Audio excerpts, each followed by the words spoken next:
कि भारतीय जनता पार्टी के नेता उस समय मौन थे जब सामूहिक हत्या हुआ था मधुबनी में। को सीमांचल में जो बाढ़ की स्थिति है उसके मुआवजे की घोषणा करनी चाहिए। करें कि बिहार को विशेष राज्य का दर्जा, विशेष पैकेज दिया जाएगा। उनको जल्द से जल्द गिरफ्तार किया जाए, चाहे वो आकाश में हो या पाताल में, उनको ढूंढ निकाला जाएगा, उनको गिरफ्तार किया जाएगा। बिहार और बिहार सरकार को बदनाम करने की एक मुहिम के तहत इस तरह की कार्रवाई की गई। परसेप्शन भारतीय जनता पार्टी के लोग बनाना चाहते हैं, वो परसेप्शन है नहीं। नमस्कार, स्वागत है आपका लाइव बिहार में। मैं आपके साथ रूपम।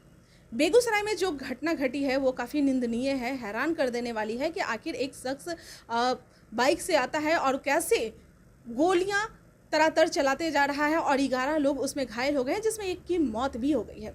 आज हम आरजेडी में एजाज अहमद जी के पास आए हुए हैं और इन्हीं से बात करते हैं। सर, मुझे ये बताइए कि अभी अमित शाह भी आने वाले हैं 23 तारीख को। वह बिहार में अभी कदम भी नहीं रखे हैं और उसके पहले इस तरह से हरकतें हो रही है। आखिर क्या आप कहते हैं, किस तरह से इसको देखते हैं? देखिए, जो बेगूसराय की घटना है ये बिहार की पहली घटना है और इस तरह की घटना निंदनीय है। इस मामले में मानवीय संवेदना रख करके सभी लोगों को सहानुभूति के साथ जो घायल हैं उनके इलाज बेहतर से बेहतर ढंग से हो, उस पर काम करना चाहिए, उस पर कार्रवाई होनी चाहिए और उसके दिशा में हमारी सरकार आगे बढ़ी हुई है। और जो भी लोग इलाज में हैं उनका बेहतर से बेहतर ढंग से इलाज हो, इसके लिए डॉक्टरों की एक टीम वहाँ पर मुस्तैद है और सब लोगों का बेहतर ढंग से इलाज चल रहा है। एक की मौत ये हृदय विदारक है, इसकी प्रति हम संवेदना प्रकट करते हैं।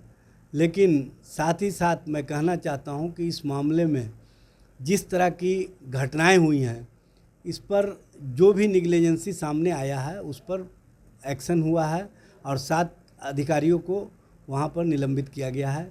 और इस मामले को स्वयं माननीय मुख्यमंत्री जी देख रहे हैं। हमको लगता है कि इस मामले में जिस तरह की घटनाएं घटित हुई हैं ये कहीं ना कहीं एक बड़ी स्तर पर कार्रवाई है और इसमें बिहार और बिहार सरकार को बदनाम करने की एक मुहिम के तहत इस तरह की कार्रवाई की गई। मतलब विपक्षी आपके हमेशा लगातार कहते नजर आते हैं कि राक्षस राज, जंगल राज फिर से आ गया और अब तो जंगल राज नहीं, ये राक्षस राज आ गया है। तो क्या उसी का यह बस एक पहला?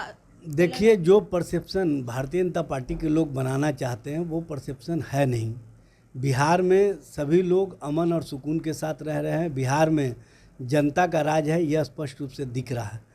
लेकिन सबसे बड़ी बात यह है कि भारतीय जनता पार्टी के नेता उस समय मौन थे जब सामूहिक हत्या हुआ था मधुबनी में।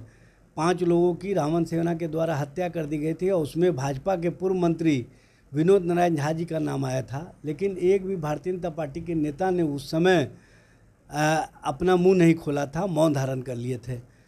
तो इस तरह की घटनाओं पर परिवार के साथ खड़े हैं और पीड़ितों के साथ हमारी हमदर्दी है। हम चाहते हैं कि जो अपराधी हैं उनको जल्द से जल्द गिरफ्तार किया जाए, चाहे वो आकाश में हो या पाताल में, उनको ढूंढ निकाला जाएगा, उनको गिरफ्तार किया जाएगा।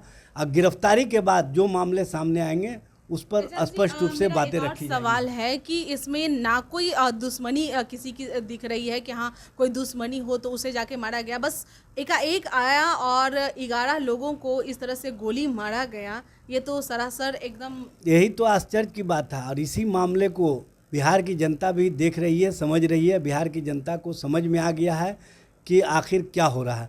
इसलिए किसी को बताने की आवश्यकता नहीं है और समझाने की आवश्यकता नहीं है।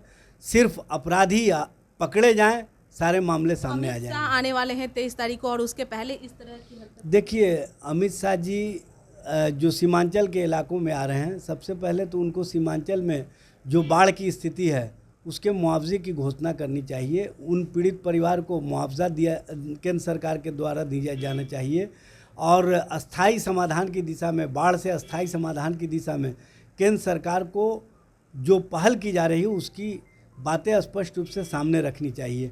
बिहार को विशेष राज्य का दर्जा, विशेष पैकेज की घोषणा किए थे माननीय प्रधानमंत्री जी, लेकिन अब तक इस पर कोई सार्थक पहल नहीं हुई है। हमको लगता है कि माननीय अमित शाह जी आ रहे हैं तो उससे पहले केंद्र सरकार इस मामले में स्पष्ट रूप से घोषणा करे कि बिहार को विशेष राज्य का दर्जा, विशेष पैकेज दिया जाएगा। उतनी इंक्वायरी हुई है, कुछ तो आप लोगों को मालूम हुआ कि आखिर कौन लोग हैं बेगूसराय में? देखिए, जो लोग भी हैं, पुलिस इन्वेस्टिगेशन में लगी हुई है, सारे मामले सामने आ जाएंगे और इस मामले में माननीय मुख्यमंत्री जी स्वयं गंभीर हैं।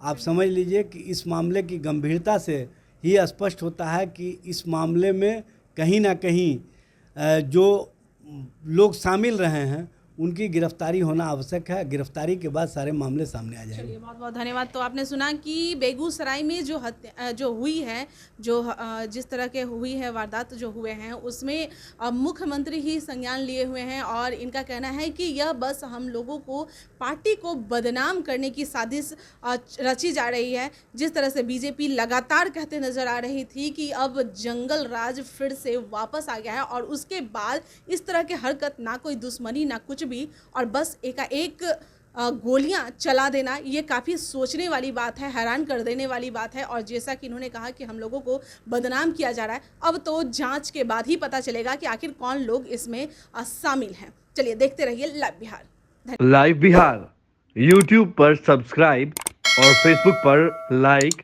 जरूर करें।